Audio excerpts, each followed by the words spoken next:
Assalamualaikum warahmatullahi wabarakatuh. Perkenalkan, nama saya Faristia Suryani, mahasiswa Universitas Indonesia, Program Studi Administrasi Perpajakan 2018. Di sini, pada kesempatan kali ini, saya akan melanjutkan tutorial pengisian ISPT PPH Badan. Yang pertama-tama, di sini kita harus login terlebih dahulu dengan memasukkan username, administrator, dan password 123. Kemudian kita bisa klik OK. Nah, selanjutnya, langkah pertama adalah kita harus membuat SPT terlebih dahulu. Kita bisa membuat SPT dengan cara mengklik program, kemudian pilih buat SPT baru, sesuaikan dengan tahun pajak yang akan kita laporkan. Di sini saya adalah tahun pajak 2018, kemudian kita klik buat. SPT PPH Badan telah selesai dibuat. Kemudian kita klik OK. Selanjutnya, kita harus mengisi transkrip kutipan elemen dari laporan keuangan perusahaan yang bersangkutan.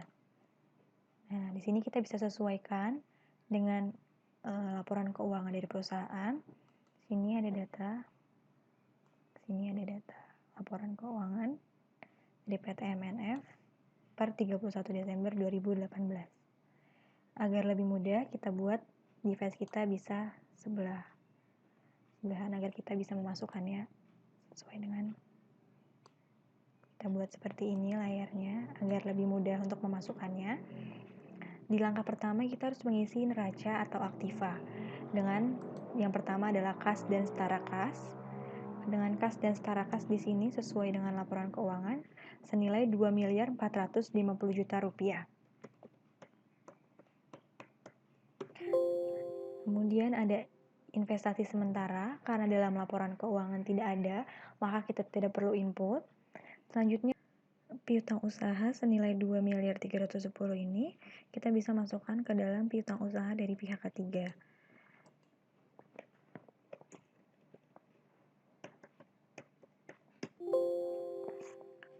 Selanjutnya ada di sini karena piutang usaha yang dari pihak yang punya hubungan istimewa tidak ada di dalam laporan keuangan, maka kita tidak perlu input. Selanjutnya ada persediaan.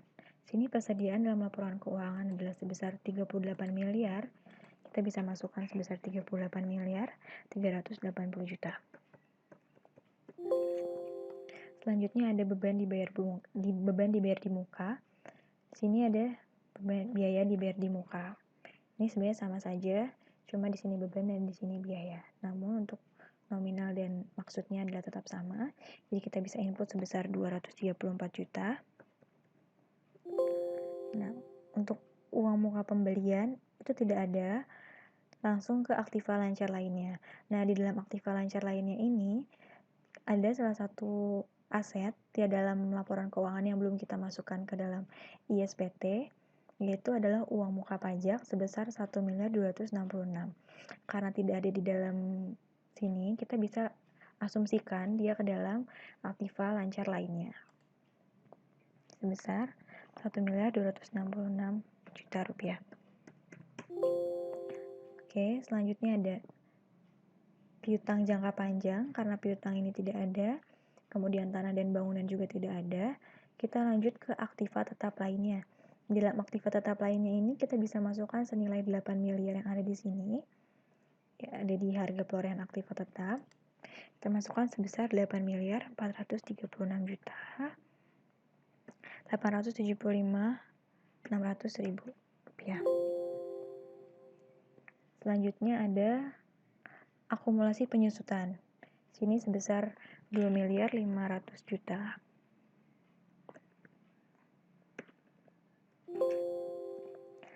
Nah, kemudian ada investasi pada perusahaan asosiasi dan investasi jangka panjang. Di sini hanya keterangannya adalah investasi saja. Di dalam PT MNF sendiri, ini dia melakukan investasi pada perusahaan asosiasi. Maka kita bisa asumsikan dia ke dalam investasi pada perusahaan asosiasi sebesar 45 miliar rupiah. Nah, untuk investasi jangka panjang, harta tidak berwujud, dan aktiva pajak tangguhan dan aktiva tidak lancar lainnya ini tidak ada di dalam laporan keuangan, serta jumlah aktiva yang ada di sini telah sesuai dengan yang ada di dalam laporan keuangan, maka untuk data neraca bagian aktiva ini sudah sesuai, kita bisa klik simpan. Oke, selanjutnya kita ke bagian neraca yang kewajiban. Sama seperti tadi, kita input data dari laporan keuangan perusahaan PT MNF Pesona Indonesia. Di sini ada hutang usaha dari pihak ketiga di sini sebesar 4 miliar 282 juta. Kemudian ada hutang dari pemegang saham atau kita di sini asumsikan sebagai hutang usaha yang dimiliki oleh hubungan istimewa. Kita masukkan sebesar 1 miliar 400 juta rupiah. Kemudian dengan hutang pajak sebesar 1 miliar 423 kita input.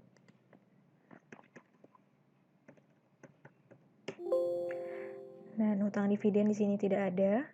Dengan yang itu ada biaya yang masih harus dibayar atau sama dengan hutang yang masih harus dibayar sebesar 142 juta 300 ribu rupiah. Selanjutnya ada hutang bank. Di sini hutang bank sebesar 38 miliar.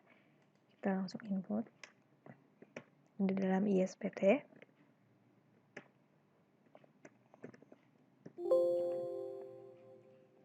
Oke, selanjutnya di sini karena sudah semua hanya hutang lain-lain, kita bisa masukkan hutang lain-lain yang ini ke dalam kewajiban lancar lainnya, yaitu sebesar 117.700.000 rupiah. Untuk hutang jangka panjang sampai dengan kewajiban tidak lancar lainnya ini, karena tidak ada di dalam laporan keuangan, maka tidak perlu kita input. Selanjutnya di sini ada modal saham. Modal saham sebagaimana dalam laporan keuangan yaitu sebesar 40 miliar rupiah. Nah, untuk agio saham tidak ada. Nah, untuk laba ditahan tahun-tahun sebelumnya, kita sesuaikan juga, yaitu sebesar 1.518.500.000 rupiah. Maaf, kelebihan. Nah, untuk laba ditahan tahun ini, kita bisa sesuaikan dengan saldo laba rugi pada periode berjalan, yaitu sebesar 8 miliar 066.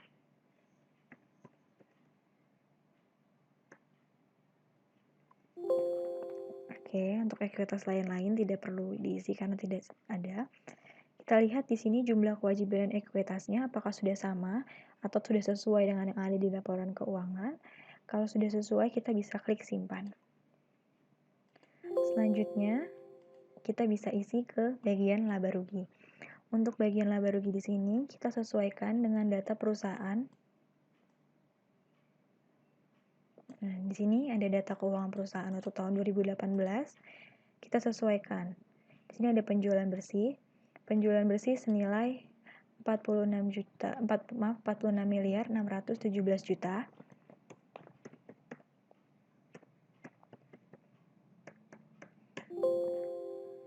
Oke.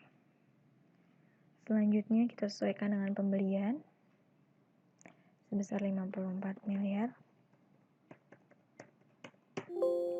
Kemudian ada saldo barang awal 17 miliar.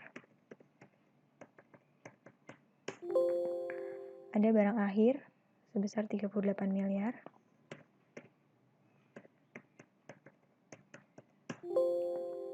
Nah, untuk harga pokok penjualan, ini akan otomatis terisi kalau kita sudah mengisi nomor 2, 3, dan 4, yaitu sebesar 34 miliar 270 juta, sesuai dengan yang ada di dalam data keuangan perusahaan. Untuk laba kotor juga sama, dia akan otomatis terisi. Kemudian kita lanjutkan ke step beban penjualan. Untuk beban penjualan ini, karena dalam data keuangannya tidak ada, maka kita tidak perlu input. Selanjutnya ke beban umum administrasi. Di dalam beban umum administrasi, kita bisa lihat di sini ada jumlah biaya usaha lainnya. Artinya kita bisa input sebesar 3 miliar 751 ini ke dalam tabel beban umum administrasi.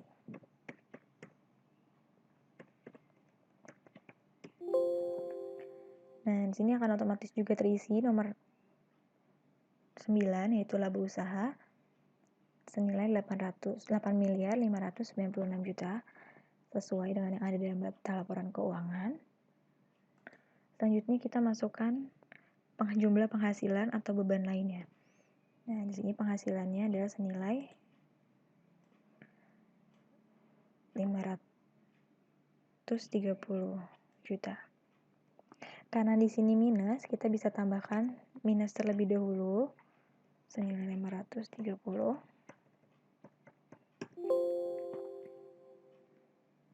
Kemudian ada bagian laba atau rugi. Tidak perlu diisi karena tidak ada dalam data keuangan. Nah, di sini ada laba atau rugi sebelum pajak penghasilan serta ada laba bersih di akhir. Karena laba bersih di sini sudah sesuai dengan yang ada di sini dalam data laporan keuangan, maka kita bisa langsung klik simpan. Selanjutnya untuk yang hubungan istimewa, karena di dalam data laporan keuangan milik PT MNF ini tidak ada, jadi di sini saya tidak akan menambahkan hubungan istimewa. Selanjutnya, setelah selesai mengisi transkrip elemen laporan keuangan, kita bisa lanjut ke lampiran 5, yaitu ada daftar pemegang saham atau pemilik modal dan jumlah dividen yang dibagikan kepada seluruh pengurus atau komisaris. Kita lihat di dalam laporan PT MNF. Sini sudah tercantum data pemegang saham dan data susunan pengurus dan komisaris.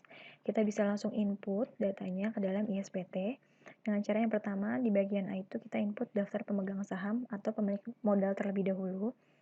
Kita bisa klik baru. Kemudian jumlah modal di sektor penuh, yaitu adalah jumlah modal keseluruhan dari pemegang saham. Di sini ada 7 miliar rupiah, 7.500.000 juta rupiah, 15 miliar rupiah, dan 17 miliar 500 juta rupiah. Total keseluruhannya adalah 40 miliar rupiah. Kita bisa langsung masukkan di dalam jumlah modal di sektor penuh. Kemudian kita masukkan NPWP dari pemegang saham. Yang pertama yaitu PT Wijaya Manunggal Putra dengan NPWP 26 039 643 7443 000. Nama pemegang saham adalah PT Wijaya Manunggal Putra yang beralamat di Jalan Pipit, Gresik. Jumlahnya sebesar 7.500.000 juta rupiah.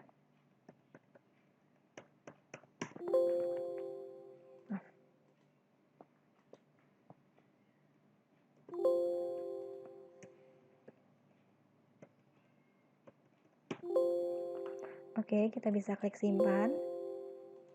Kemudian kita masukkan pemegang saham atau pemilik modal yang kedua. Kita masukkan NPWP-nya.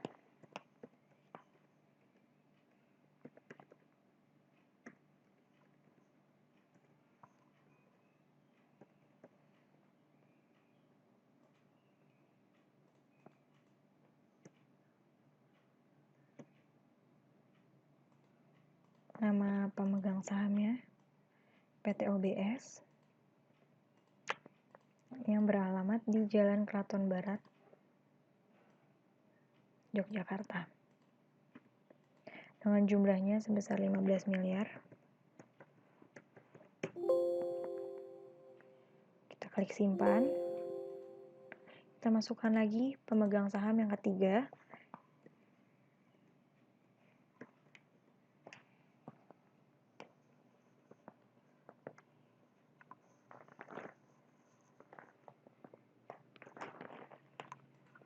Ya, PT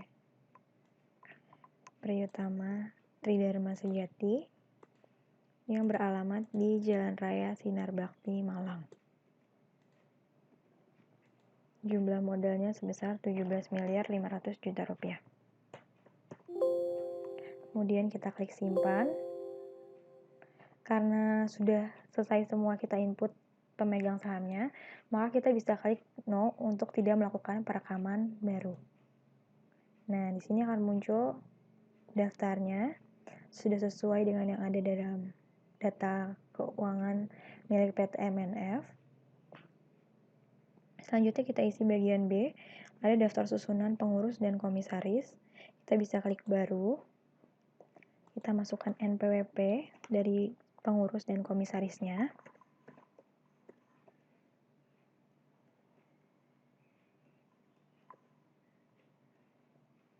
Nama pengurus yang pertama adalah Elvira Suprihatin yang beralamat di Jalan Bubulak, Bekasi, dengan jabatan sebagai komisaris.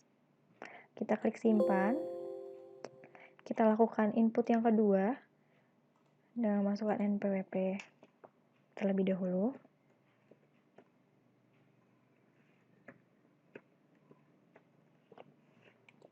Yang atas nama Bapak Tommy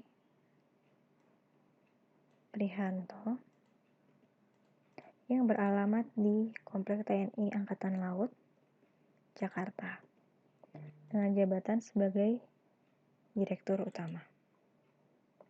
Yang kita klik simpan, kita input pengurus dan komisaris yang ketiga.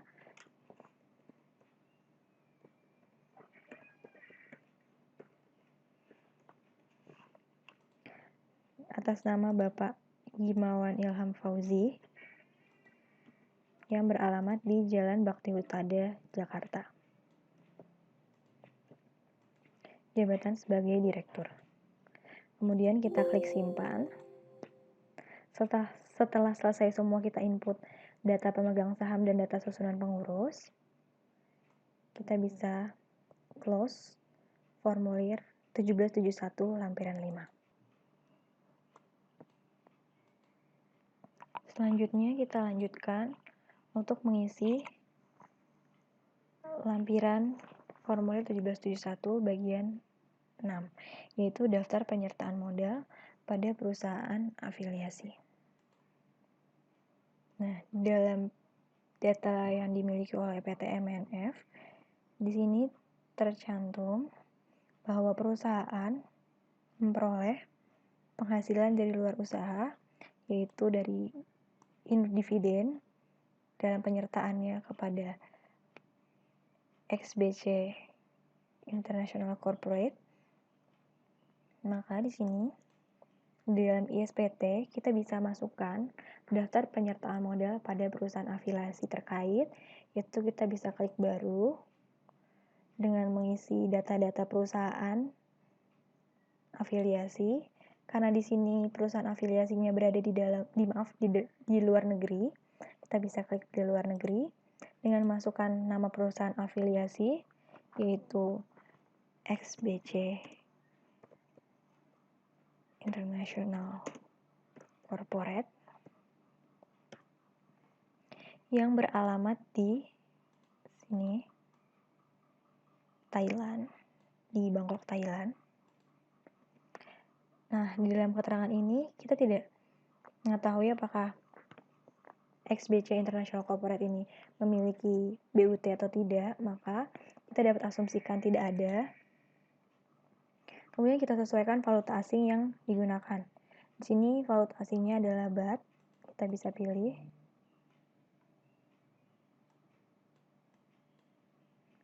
Baht Thailand. Jumlah falasnya adalah sebesar 101.819.169,16. Untuk jumlah falas ini berasal dari jumlah pernyataan modal seluruhnya, yaitu sebesar 45 miliar dibagi dengan kurs sebesar 441,96. Kemudian hasilnya adalah sebesar 101 ini. Kursnya yaitu sebesar 441,96. Selanjutnya jumlah rupiahnya akan otomatis terisi sesuai dengan 45 miliar ini. Persentase modal yang disetor adalah sebesar 30%. Kemudian bisa kita klik simpan kalau misalkan datanya sudah sesuai. Karena di dalam data dari PT MNF sendiri hanya menyertakan modal ke dalam satu perusahaan saja, maka kita bisa langsung klik close dan kita lanjut ke step berikutnya. Langkah selanjutnya adalah kita harus mengisi lampiran formulir 1771 bagian 2, yaitu perincian harga pokok penjualan, biaya usaha lainnya, dan biaya dari luar usaha. Kemudian di sini untuk mengisi lampiran 2 ini kita bisa sesuaikan dengan data yang ada di sini. Data keuangan perusahaan ini.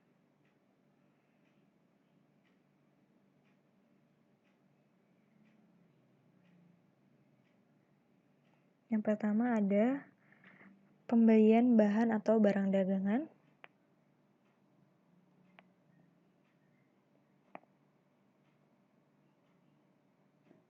Di sini ada pembelian. Karena dia termasuk dalam bagian harga pokok penjualan, maka kita isi di dalam kolom harga pokok penjualan, yaitu sebesar 54.900.000.000 rupiah.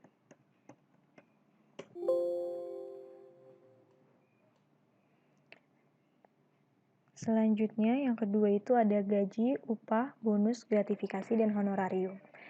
Untuk pengisian gaji, upah, dan bonus, kita lihat di sini. Di sini ada biaya gaji dan tunjangan sebesar 1.605.000.000 rupiah. Kita bisa sesuaikan dengan di biaya usaha lainnya, karena di sini dia terdapat dalam keterangan biaya usaha lainnya.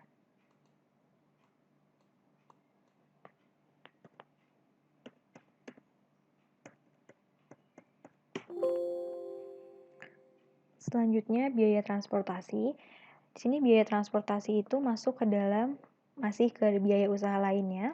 Kita bisa isi di kolom yang biaya usaha lainnya dengan biaya transportasi sebesar 358.500.000 rupiah.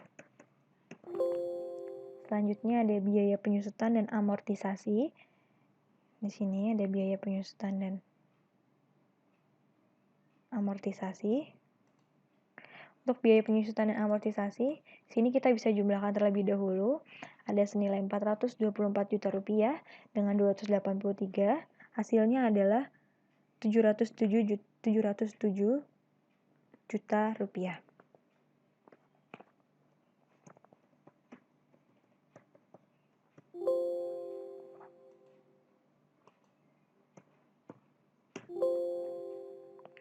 Selanjutnya ada biaya sewa. Di sini biaya sewa sebesar 244.500.000 rupiah. Kemudian ada biaya bunga pinjaman. Untuk biaya bunga pinjaman, karena di dalam laporan keuangan tidak ada, maka kita tidak perlu masukkan. Kita lanjut ke biaya sehubungan dengan jasa. Untuk biaya sehubungan dengan jasa, di sini ada biaya perawatan dan perbaikan, biaya audit, konsultan pajak, dan hukum. Nah, kita total keduanya, 57.750 dijumlahkan dengan 202.500.000 rupiah. Hasilnya adalah 260.250.000 rupiah. Selanjutnya untuk biaya piutang tertagih ini tidak ada. Kita lanjut ke biaya royalti. Biaya royalti juga tidak ada. Maka kita lanjut ke biaya pemasaran dan promosi. Untuk biaya pemasaran dan promosi, di sini ada biaya iklan sebesar 300 juta rupiah. Selanjutnya ada biaya lainnya. Biaya lainnya di sini adalah sebesar 117 juta rupiah. Nah, kemudian selanjutnya ada selanjutnya ada persediaan awal. Di sini persediaan awal sebesar 17.750.000.000. Kita masukkan ke dalam kolom yang HPP. Karena Di sini, dalam data keuangan ini, untuk persediaan awal itu masuk ke dalam rincian harga pokok penjualan. Sama dengan persediaan awal, persediaan akhir juga kita masukkan dalam kolom HPP sesuai dengan yang ada di data keuangan, yaitu sebesar 38.380 juta.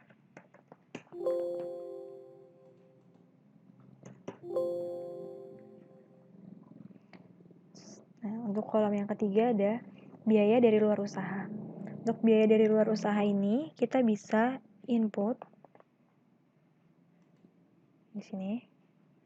Di penghasilan luar usaha bisa input biaya bunga pinjaman. Biaya dari luar usaha di sini ada biaya bunga pinjaman sebesar 2.550 juta rupiah.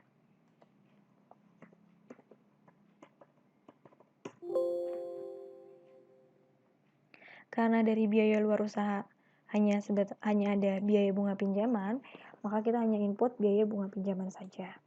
Nah, kemudian akan muncul di sini semuanya akan terisi otomatis. Untuk jumlah yang ada di HPP kita sesuaikan. Jumlah yang ada di HPP ini adalah sebesar 34.270 juta, sudah sesuai. Kemudian dengan juga biaya usaha lainnya sebesar 352.250. Selanjutnya ada biaya luar usaha sebesar 2.550 juta dan jumlah keseluruhan sebesar 40.412.250.000. Jika sudah terisi, kita bisa langsung klik simpan. Kemudian data akan disimpan. Oke. Kalau sudah selesai, kita bisa langsung klik close.